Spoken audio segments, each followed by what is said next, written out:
जय बोलो देवादिदेव खजरा श्री भगवान महावीर स्वामी की जय। अहिंसा परमो धर्म की जय। परम पूज आचार्य गुरुवर श्री विद्यासागर जी महाराज की जय। आचार्य श्री समय सागर जी महाराज की, पूज्य मुनिवर श्री प्रमाण सागर जी महाराज की, पूज्य मुनिवर श्री संधान सागर जी महाराज की, समस्त मुनि संघ की नमस्ते। नदी अपने उद्गम स्थल से निकलती है और कूलों किनारों के मध्य एक नियंत्रित वेग और निर्धारित दिशा की ओर जब आगे बढ़ती है तब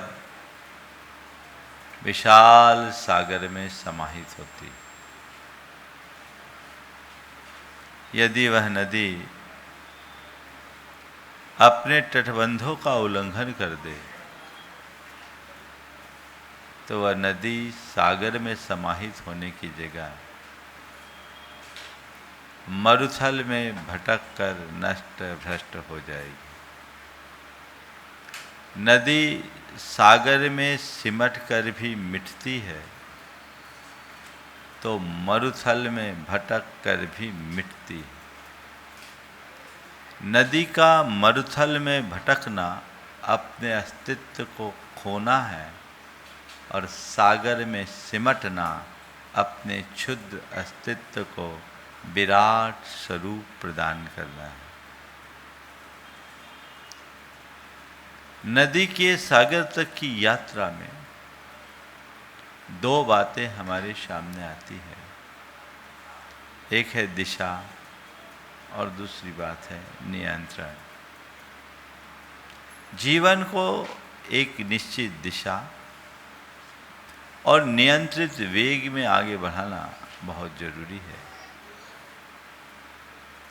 और इसे ही हमारी संस्कृति में संयम कहा गया है। जिनके जीवन की दिशा है, जिनके जीवन में नियंत्रण है, उनका जीवन संयमित, संतुलित और सधा हुआ जीवन माना जाता है। दिशाहीन, नियंत्रण विहीन व्यक्ति असंयत कहलाते हैं। उनके विचारों में, भावनाओं में, वाणी में और व्यवहार में कहीं नियंत्रण नहीं होता। हम अपनी विचार, भावना, वाणी और व्यवहार चारों स्तर पर विचार करें कि हमारे जीवन में कितना नियंत्रण है। आज मैं उसी अनियंत्रण से बचने की बात करता हूँ जिसका नाम है असंयम। असंयम से बचे, अनियंत्रण से बचे। जीवन में नियंत्रण चाहिए।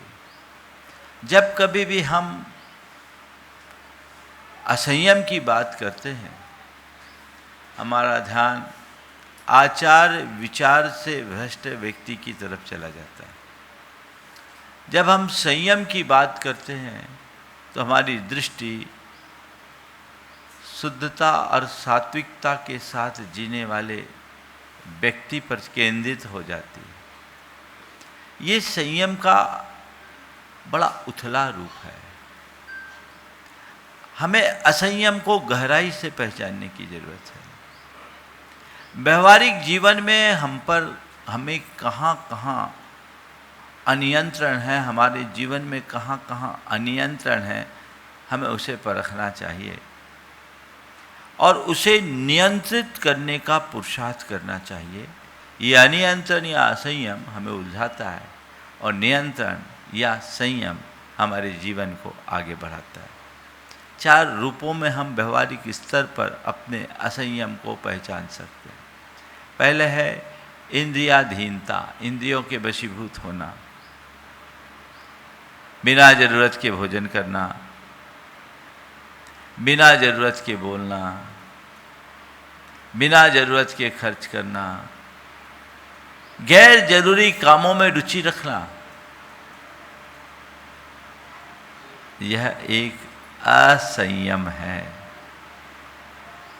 अपने अंदर उतर करके हमें देखने की जरूरत है कि मेरे जीवन में ऐसा कोई असंयम तो नहीं पल रहा है। यदि है तो मुझे उस पर नियंत्रण करने की आवश्यकता और अपेक्षा है। हो जब तक मैं उस पर नियंत्रण नहीं करता तब तक अपने जीवन को बेहतर नहीं बनाया जा सकता। नियंत्रण लाने की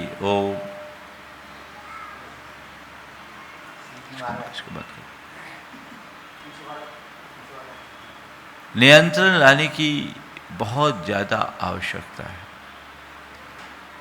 दूसरा, भावनात्मक बहाव में बहना।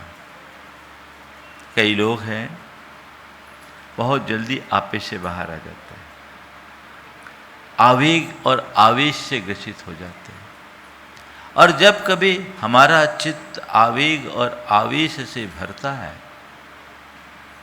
हमारी स्थिति पूरी तरह नियंत्रण विहीन होती है और उस समय लिए गए निर्णय प्रायः गलत होते हैं। बाद में हम पछताते हैं। हमें इस पर भी ध्यान देने की ज़रूरत है, जो हमारे जीवन के प्रबंधन के लिए बहुत ज़्यादा आवश्यक है। तीसरी बात, विचारों में अस्थिरता। कोई स्थिरता नहीं रखना, कभी इधर कभी उधर, कभी उधर कभी उधर। चित्त बटा रहना, विखंडित चित्त रहना। जैसा विचारों का प्रवाह आया उस प्रवाह में बह जाना। और चौथी स्थिति है आत्मविस्मृति, अपने स्वरूप को भूल जाना। मैं कौन हूँ, मेरा स्थान क्या है, इसे भूलना और केवल भौतिक सुख में रम जाना। ये सब असंयम के व्यवहारिक रूप हैं, और जब तक ऐसा असंयम जीवन में छाया रहेगा, हम अपने व्यक्तित्व को निखार नहीं पाएंगे। असंयम और अनियंत्रित हमारे जीवन को बिगाड़ता है, तो संयम और नियंत्रण से जीवन में निखार आता है। संयम जीवन का श्रृंगार है, तो असंयम से जीवन का संहार है। हम किधर जा रहे हैं, संहार की ओर या श्रृंगार की ओर, हमें देखना है। तो ये असंयम के व्यवहारिक पहलू को देखते हुए अपने जीवन में संयम का अभ्यास करना है, और सबसे पहले अपने भीतर झांक कर देखना है कि मेरे व्यक्तित्व में किसका पुट है, संयम का या असंयम का। जो व्यक्ति संयत होता है उसका व्यक्तित्व निश्चिंतता और स्थिरता से युक्त होता है। अपने अंदर निश्चिंतता है, अपने भीतर स्थिरता है या बेचैनी, इसका अंदर से विचार करें। हम कितने स्थिर हैं, कितने बेचैन हैं, ये बात हम अपने अंदर टटोल करके देखें। यदि बात बात में हमारा मन अस्थिर, व्यग्र और बेचैन हो रहा है, इसका मतलब हम चिंतित हैं, हम पर संयम का, हमारे पास संयम नहीं है, नियंत्रण का अभाव है। हमें इससे बच करके चलना चाहिए। दूसरी बात, दूसरों की बातों से प्रभावित होना और दूसरों पर दोषारोपण करने की प्रवृत्ति करना।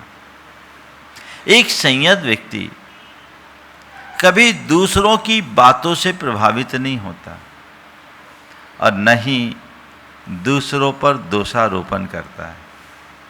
आप देखिए, आपको अगर किसी ने कुछ कहा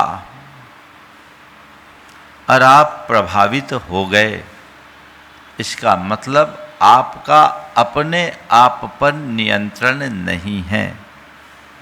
थोड़ी सी तारीफ की, खिल गए, है ना, और एक टिप्पणी की, खौल गए। खिलने और खौलने का खेल पल पल होता रहता है। इसका मतलब क्या हुआ? इसका मतलब केवल ये है कि हमने अपनी स्थिति ऐसी बना दी कि हमें कोई भी कभी भी खिला दे और कोई भी कभी भी खौला दे, कोई भी कभी भी हंसा दे और कोई भी कभी भी रुला दे। हमारी स्थिति इस लाइट की तरह है, जब जी में आए जला दो और जब जी में आए बुझा दो। स्विच ऑन किया जल गए और ऑफ किया बुझ गए, है ना। तो तुम्हें कोई कभी भी जला बुझा रहा है, इसका मतलब तुम्हारा नियंत्रण तुम्हारे ऊपर नहीं है।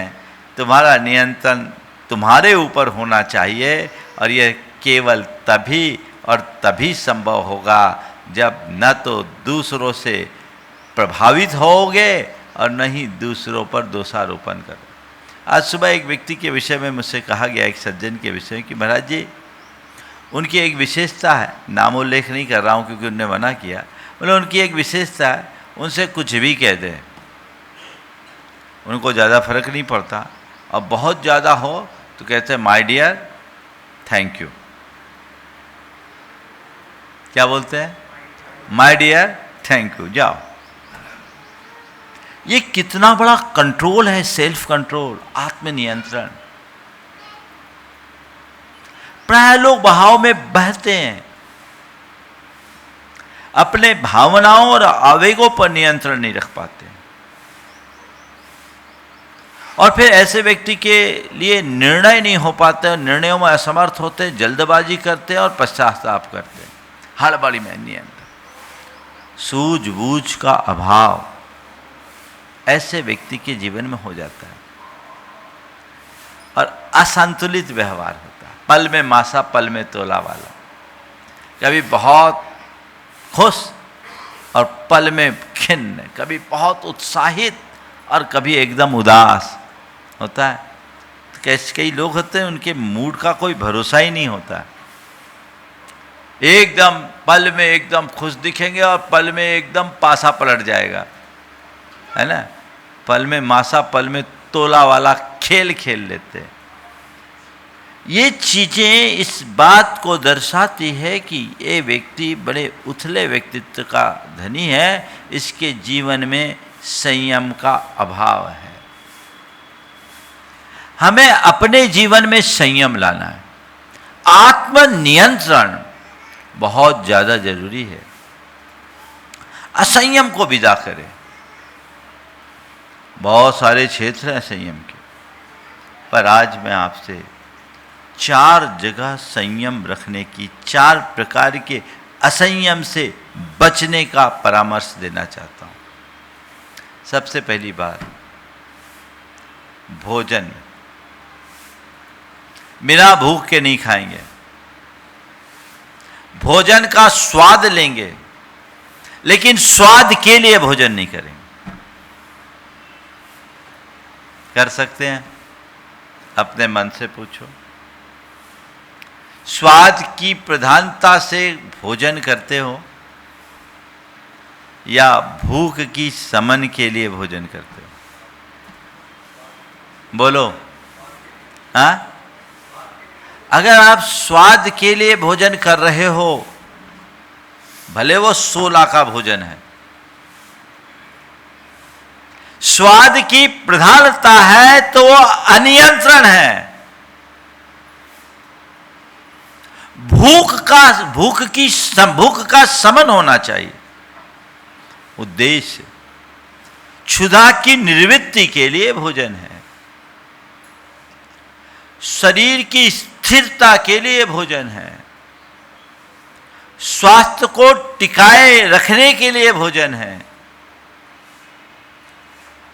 सवाल करो अपने मन से, खाने के लिए जी रहे हो या जीने के लिए खा रहे हो? बोलो। जीने के लिए खा रहे या खाने के लिए जी रहे? बोलो, ईमानदारी से बोलना। काय के लिए बोल रहे हो? काय के लिए? जीने के लिए खा रहे? बोलो तो थोड़ा जोर से। हाँ, बस आज से एक ही सूत्र लेके जाओ, अपने मन में ये बात गहरे स्तर पर बिठाओ कि मुझे जीने के लिए खाना है, खाने के लिए नहीं जीना।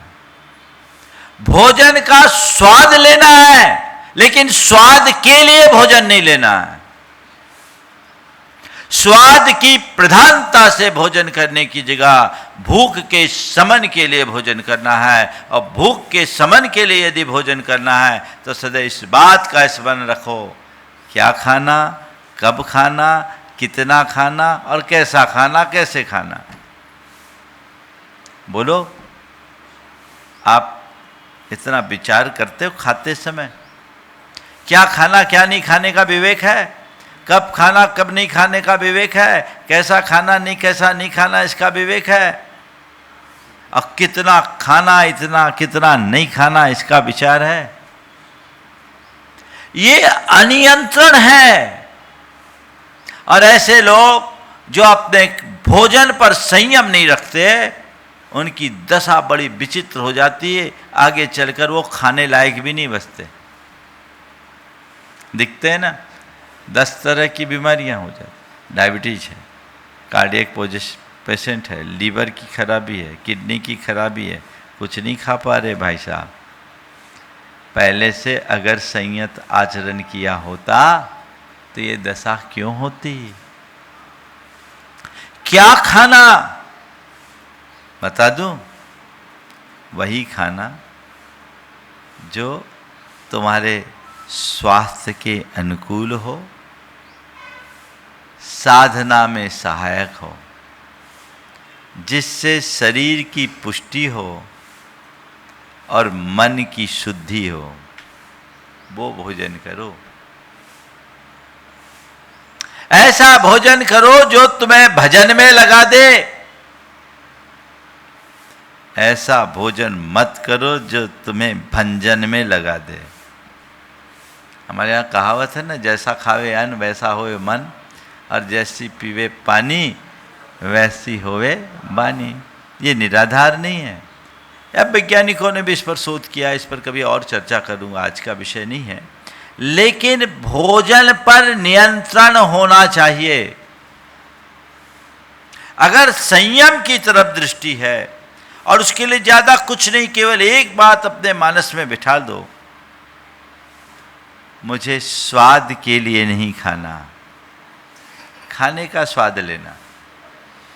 जो है उसका स्वाद है, हर वस्तु में स्वाद है। गुरुदेव ने एक दिन कहा कि आप लोग तो वस्तु का असली स्वाद लेते ही नहीं, नकली स्वाद लेते हो। नमक मिर्च मसाला मिला देते हो तो उसमें जो जायका बनता है वो मिक्स्ड होता है। असली स्वाद तो बिल्कुल सादे भोजन का स्वाद है। हर वस्तु में स्वाद है, रूप रस गंध स्पर्श प्रत्येक वस्तु में है।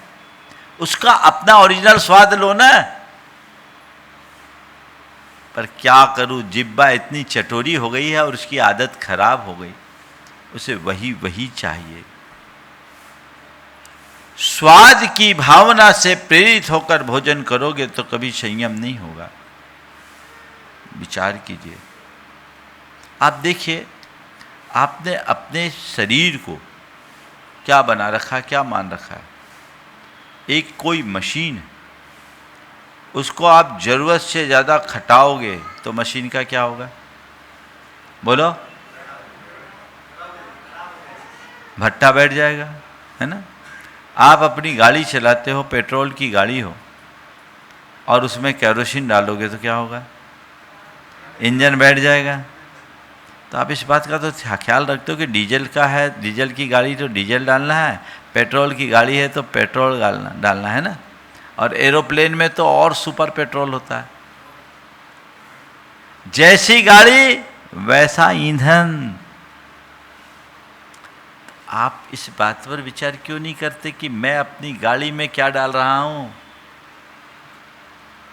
सबका इंजन बैठ गया है, क्योंकि सब ने पेट्रोल की जगह केरोसिन डाला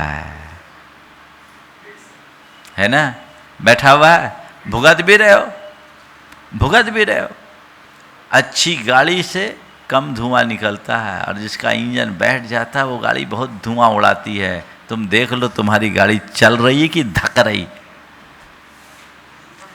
गाड़ी चल रही कि धक रही, समझ गए। चलने वाली गाड़ी अलग होती है और धकने वाली गाड़ी अलग होती है। संत कहते हैं यदि तुम्हारे जीवन में संयम है तो तुम्हारी जीवन की गाड़ी सर पर चलेगी नहीं, दौड़ेगी, और अगर असंयम होगा तो जैसे तैसे धकेगी। धकने से बाहर निकलो, सर पर दौड़ो। आप खा के घर से नाश्ता करके चले हो, किसी ने चाय ऑफर किया, आपने चाय पी ली, किसी ने वापस आपको थोड़ा सा नाश्ता दिया, आपने डाल दिया। अरे माल उसका है, शरीर तो तुम्हारा है। क्यों? ये सब क्या करेगा? ये शरीर में टॉक्सिन बढ़ाएगा, जहर बढ़ाएगा, विषाक्त बन जाएगा, और ये फिर तुम्हारे शरीर में जब जमा होगा तो तुम्हें ही परेशान करेगा। यहां नियंत्रण होना चाहिए कि नहीं? बिना भूख के भोजन करना, ये असंयम है, इससे बचो। बिना जरूरत के मोबाइल चलाना, रील स्क्रॉल कर रहे हैं, ये अनियंत्रण है कि नहीं? बोलो। अपने समय, शक्ति और संसाधन का दुरुपयोग है कि नहीं? संयम होना चाहिए। तय कर लो, बिना भूख के भोजन नहीं करेंगे, बिना जरूरत के मोबाइल नहीं चलाएंगे, और बिना प्रसंग के बोलेंगे नहीं। संयम है। आप सबका तीनों का ये हाल होता रहता है। बिना बुलाए बोलने वाली मशीन है सबके पास, चालू है नॉन स्टॉप।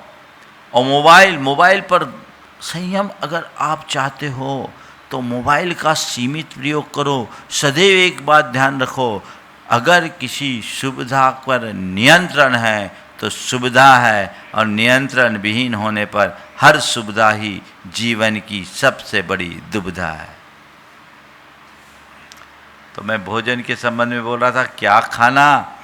वही खाना जो तुम्हारे स्वास्थ्य के अनुकूल हो, जो स्वास्थ्य की पुष्टि करे, तन को पुष्टि दे और मन को शुद्धि दे। कब खाना? जब भूख लगे तब खाना, और दिन में खाओ। रात में शरीर को आराम दो। तुम सो रहे हो, पूरे शरीर को आराम, पेट को मेहनत करनी पड़ रही है, भैया उस पर कृपा करो, उसे आराम दो, तब तुम सुखी रहो। कितना खाना?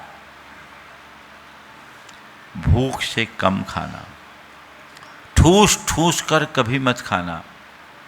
गुरुदेव हमेशा कहा करते थे, एक कहावत सुनाते थे, आधा भोजन कीजिए, दूना पानी पीव, तिगुना श्रम, चौगुनी हंसी, वर्ष 125 जी। आधा भोजन कीजिए, दुगना पानी पी, तिगुना श्रम, चौगुना हंसी, वर्ष 125 जी। आप लोग क्या करते हैं?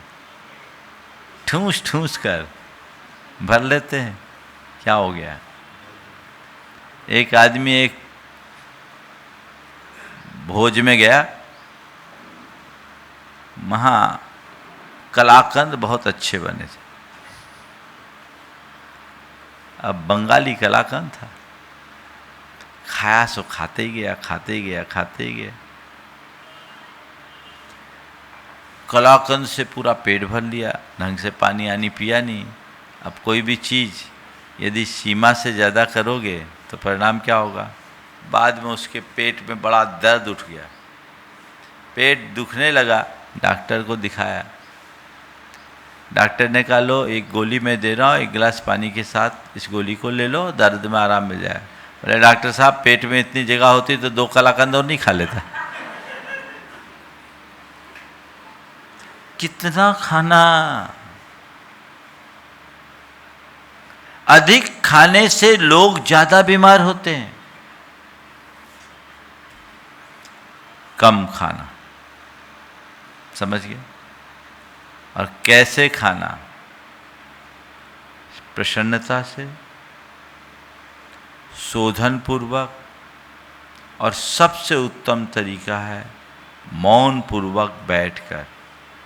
आजकल तो आप लोग खड़े खड़े जूता चप्पल पहने पहने खाते हो, बोलते चालते रहते हो, देखते तो हो ही नहीं, पता नहीं पेट में क्या क्या चला जाता है। और मोबाइल टीवी देखते हुए खाते हो। ये सबसे बड़ी बीमारी जो आपके चित्त को सर्वाधिक असंतुलित करती है।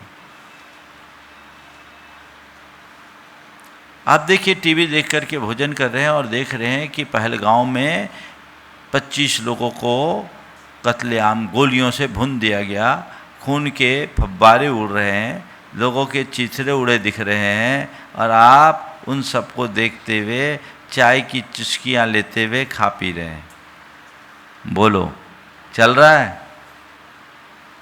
ये सब देखने से आपके अंदर की संवेदनाएं मरेगी, और जिसकी संवेदना समाप्त हो जाती है वो मनुष्य ही नहीं रह पाता है। अपनी संवेदनाओं को जीवित रखें। तो अपने भोजन के प्रति आपको ध्यान रखना है, वहाँ अपने जीवन में संयम रखना। ये अभ्यास आज से कि मेरा नियंत्रण मुझ पर होना चाहिए, जो मिले उसका स्वाद लूं, स्वाद के लिए भोजन की प्रतीक्षा न करूं, भूख के बिना भोजन न करूं, बार बार कुछ खाने की आदत से बाहर निकलूं। ठीक? दूसरी बात, वाणी में संयम लाए। कर्कश, कठोर, मर्मघाती शब्दों के प्रयोग से बचूं। आपके पास बहुत बड़ी शक्ति है। वाणी कोई साधारण बात नहीं है, बहुत बड़ी ताकत है। वाणी कितनी दुर्लभ शक्ति है इसका पता केवल उनसे लगेगा जिनके पास वाणी नहीं है, जो मूक हो गए। मैं एक ऐसे सज्जन को जानता हूं जो बहुत अनर्गल बोलते थे, बहुत अनर्गल, गाली गलौज के अलावा कोई शब्द ही उनके मुख से नहीं। पर आप सब सुनकर के आश्चर्य करोगे, कुछ ऐसे कर्म का उदय आया उस व्यक्ति का कि अपने जीवन के अंतिम 4 साल तक एक शब्द नहीं बोल पाया, वाणी ही छिन गई, रोता था। मैंने अपने वाणी का दुरुपयोग किया, उसका परिणाम मैंने भोग लिया। हम एक बात सदैव ध्यान रखें कि हमारे व्यवहार का आधार हमारा वचन व्यवहार है। हम किससे क्या बोलते हैं सब कुछ उस पर असर पड़ता है। बोली से व्यक्ति का हृदय खिलता है और बोली से ही व्यक्ति का चित्त खौलता है। अपनी वाणी में मिठास होना चाहिए। हम कटुता युक्त बातों का प्रयोग न करें। कठोर बात, कर्कश बात, मर्मघाती बात, जिससे सामने वाले को ठेस लगे, इससे बचें। और इससे बचने के लिए 4 प्रकार के शब्दों से परहेज करें। आवेश परक शब्दों का, आलोचना परक शब्दों का, अपमानजनक शब्दों का और आरोपजनक शब्दों का। आदेश परक, आलोचना परक, अपमान परक और आरोप परक। आप किसी को आदेश की भाषा में मत बोलिए, चुभता है। ऐसा कर दो और कृपया ऐसा कर दीजिए, अंतर है। आओ, आइए ना, कितना अंतर है। ऑर्डर और रिक्वेस्ट में अंतर है कि नहीं, बोलो। हम ऐसा कर सकते हैं कि नहीं? अपने अंदर ऐसा संयम हमें लाना है। किसी की बुराई क्यों करे, आलोचना क्यों करे, किसी का अपमान हो, ऐसे शब्दों से अपने आप को बचा के रखें और सीधे सीधे किसी पर कोई आरोप लगाने से बचे। ये हमारी वाणी का नियंत्रण है। तीसरे प्रकार का असंयम है जिससे हमें बचना है, वह है भावनाओं के बहाव में बहना। उससे बचे। मन में क्रोध है, ईर्ष्या है, मोह है, इन पर नियंत्रण न रहना असंयम है। अपने क्रोध पर काबू रखना, अपने अभिमान पर काबू रखना, अपने ईर्ष्या पर, अपने मोह पर, अपने अंदर की वासनात्मक वृत्ति पर नियंत्रण रखना, ये आज बहुत जरूरी है। जब हम इन पर नियंत्रण रखने में सक्षम होते हैं तब कहीं जाकर हमारा जीवन निखरता है। पहले लोग कुछ भी बोल दे, बाद में पछताते हैं। पछताते ही है ना। हमेशा ध्यान रखना, जो भावनात्मक बहाव में बहते हैं उनके पास पश्चाताप के अतिरिक्त कुछ बचता ही नहीं है। अनियंत्रण भावनाओं के बहाव में बहना है और भावनाओं पर नियंत्रण रखना ठहराव है। बहाव में भटकाव है, ठहराव में स्थिरता। इससे अपने आप को बाहर निकालिए। तो ये तीसरे स्तर की बात। चौथे स्तर की अपनी जीवनचर्या या व्यवहार में नींद पर नियंत्रण, टीवी देखने पर नियंत्रण, खर्चे पर नियंत्रण, मोबाइल के उपयोग पर नियंत्रण, पहनावे पर नियंत्रण। यह नियंत्रण होना चाहिए कि नहीं? बोलो। सो रहे हैं, सोने का कोई टाइम टेबल है? कई ऐसे लोग हैं जिनका सूरज अभी भी नहीं उगा होगा। बताओ, पढ़े हैं, सब पढ़े ही हैं, वो क्या हासिल करेंगे? कुछ भी नहीं। वहां से बाहर निकलने की जरूरत है, उससे बचने की जरूरत है, भटकाव से बचने की जरूरत है। टीवी है, देख रहे सो देख रहे, घंटों देख रहे, क्या देखना? और क्या देखते हो आप? ज़्यादातर तो खबरिया चैनल है, एक ही बात को 25 बार दोहरा दोहरा के बोलते हैं और ज़्यादा हो तो 2-4 बहस करने वालों को बिठाल देते हैं। वो एक दूसरे पर चीखते चिल्लाते रहते हैं और तुम अपना समय गंवाते हो। बोलो, कुछ मिलता है? हाँ? तुम्हें पैसे लगते हैं, तुम्हारे पैसे लगते हैं, उनको भले मिले। क्या कर रहे हो? चिपक के बैठ गए। प्रिंट मीडिया और इलेक्ट्रॉनिक मीडिया में यही अंतर आ गया। प्रिंट मीडिया में जो काम आदमी दिन भर के न्यूज का सार 10 मिनट में समझ लेता था, आज उसी काम के लिए 10 घंटे निकल जाते हैं। ये बर्बादी है, अनियंत्रण है। खर्च पर नियंत्रण होना चाहिए। कमाई कितनी है इस पर विचार किए बिना खर्चा किए जा रहे हैं, और यहाँ खर्चा करना चाहिए कि नहीं करना चाहिए, यहाँ इसका उपयोग है या नहीं, यहाँ औचित्य है या नहीं, इसका विचार किए बगैर खर्च करते जाना और पानी की भांति पैसे को बहा देना अनियंत्रित है। अपने आप को इस पर बचाइए। मोबाइल के लिए भी नियंत्रण, जिसकी चर्चा मैंने अभी आपसे की। ये सारा असंयम आपके जीवन में है, जो आपके जीवन को असंतुलित बना रहा है, जिससे आपके जीवन में अनुशासन खंडित हो रहा है, आपके जीवन की लय नष्ट हो रही है, जीवन का रस सूख रहा है। चाहिए? क्या चाहते हो? असंयम से बाहर होना, अपने आप पर नियंत्रण करना। तो उसके 4 उपाय बता देता हूँ। अपने आप पर नियंत्रण करने के लिए अपना आत्म निरीक्षण करना शुरू करें, रोज इंट्रास्पेक्शन करें। आज मुझसे कहां कहां चूक हुई,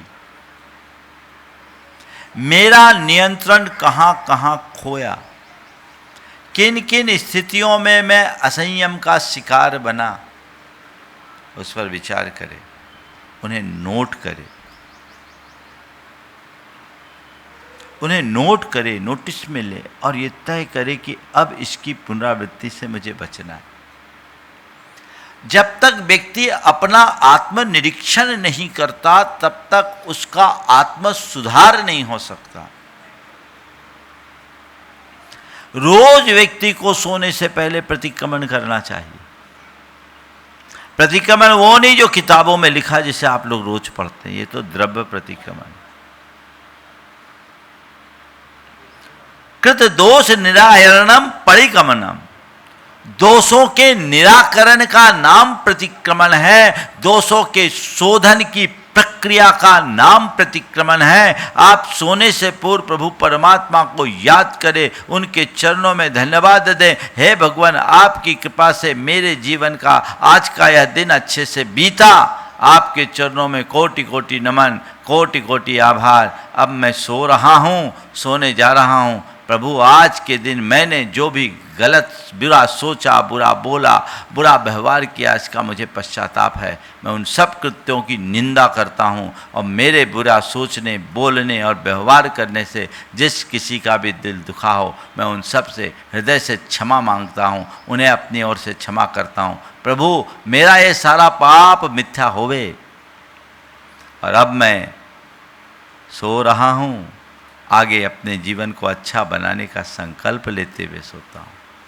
आप रिकॉल कीजिए और उस समय विचार कीजिए कि आज मैंने जो भी गलत बोला, गलत सोचा, गलत व्यवहार किया, गलत टिप्पणी की, जहाँ जहाँ नियंत्रण की सीमा से मैं बाहर आया, उसकी समीक्षा कीजिए। यहाँ मैं इसके अतिरिक्त ऐसा भी तो कर सकता था, और मन ही मन एक रेजुलेशन, एक संकल्प लीजिए, प्रत्याख्यान, कि भविष्य में जब भी कभी ऐसी परिस्थिति निर्मित होगी तो अब मैं ऐसा ही व्यवहार करूँगा जिसमें नियंत्रण हो।